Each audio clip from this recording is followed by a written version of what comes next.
Loki, the shapeshifter who breaks order. Loki moves through the world of the Norse gods as both insider and saboteur, never fixed in form or loyalty. He is not simply a liar, he is a destabilizer of structure. When he shifts shape into animals or even into a mare, he demonstrates that identity itself is flexible. His tricks often begin as solutions, retrieving stolen treasures, aiding the gods in impossible tasks. But the method always introduces new chaos. The cutting of Sif's hair, for example, triggers a chain of compensations that results in the forging of divine weapons, including Thor's hammer. Loki's role is functional. He exposes weaknesses in systems that appear stable. His punishment, bound beneath a serpent dripping venom, reflects the Norse understanding that chaos cannot be eliminated, only contained temporarily, because it is woven into the fabric of existence itself. Anansi, the storyteller who wins through wit. Anansi operates not through strength, but through manipulation of perception, a central figure in West African and Caribbean traditions, where intelligence is survival. As a spider, he embodies patience and network building, catching outcomes rather than chasing them.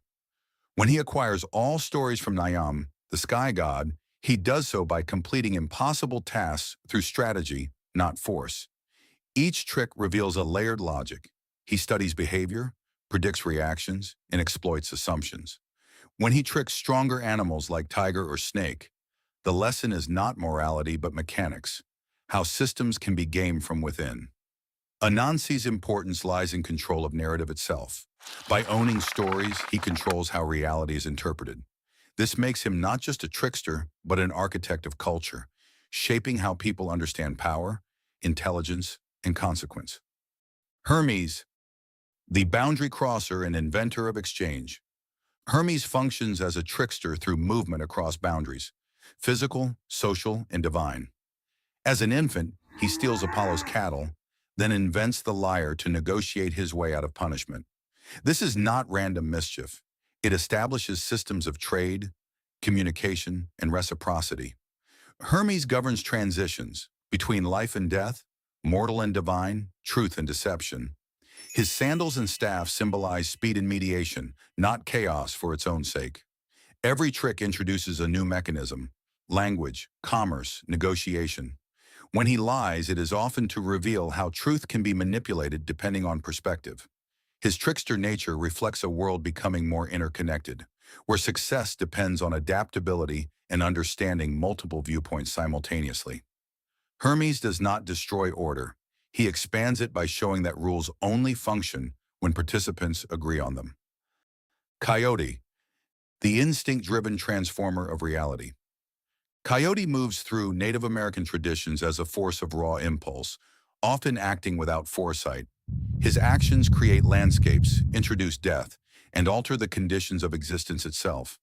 When he steals fire or tampers with the rules of life and death, the results are permanent. Unlike calculated tricksters, Coyote's behavior is reactive, driven by hunger, curiosity, or desire. This lack of control is central. His mistakes are as important as his successes. When he attempts to hoard resources or deceive others, the consequences often reshape the world in unintended ways. Coyote represents a phase of creation where instability is necessary for transformation.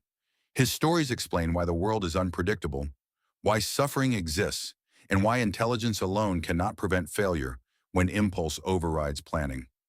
Sun Wukong, the rebel who challenges cosmic authority. Sun Wukong, the Monkey King, begins as a being born from stone, immediately rejecting limitations imposed by heaven. His trickster nature is expressed through defiance and mastery of transformation, able to duplicate himself, change size, and evade death itself. When he infiltrates the celestial bureaucracy, he exposes its rigidity, showing that power structures rely on obedience more than inherent strength. His rebellion escalates as he consumes immortality-granting substances, forcing the heavens into confrontation. Even when subdued by the Buddha, his journey continues as controlled chaos, channeling his disruptive energy into a larger purpose. Sun Wukong represents the tension between freedom and order, demonstrating that authority must adapt or be overturned.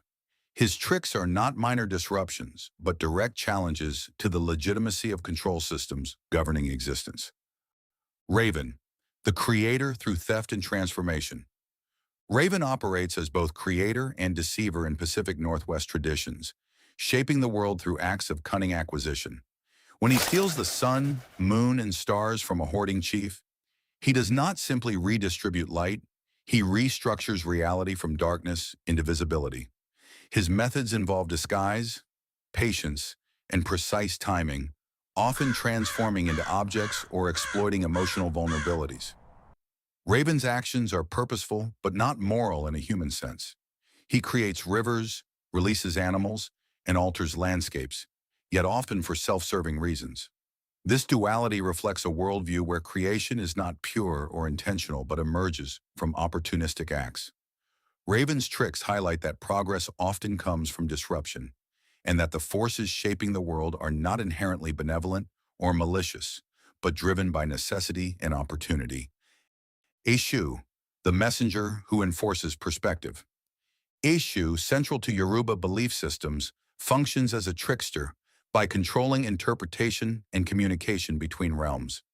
He stands at crossroads, literal and symbolic, where choices are made and meanings shift. His most well-known act, wearing a hat that has different colors on each side, creates conflict between observers who each see a different truth. This demonstrates that reality is not fixed but dependent on viewpoint. Eshu's role is not to deceive for amusement, but to enforce awareness of complexity. He ensures that offerings reach the correct gods, but can also disrupt communication if disrespected. His trickster nature maintains balance by preventing certainty from becoming rigid.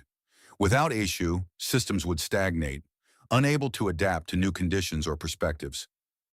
Maui, the strategist who expands human possibility. Maui operates across Polynesian traditions as a figure who manipulates natural forces to benefit humanity.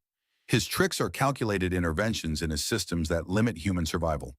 By slowing the sun, he extends daylight, altering the rhythm of life.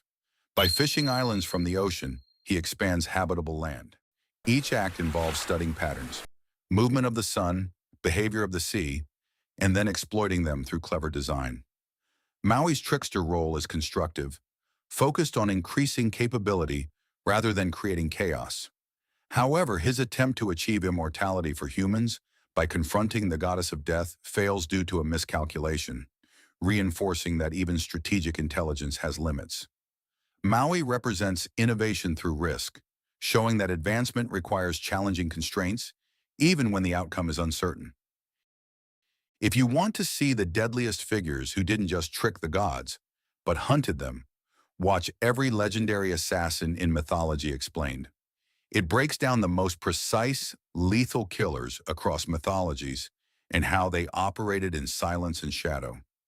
If you enjoyed this myth, join us for more myths deconstructed.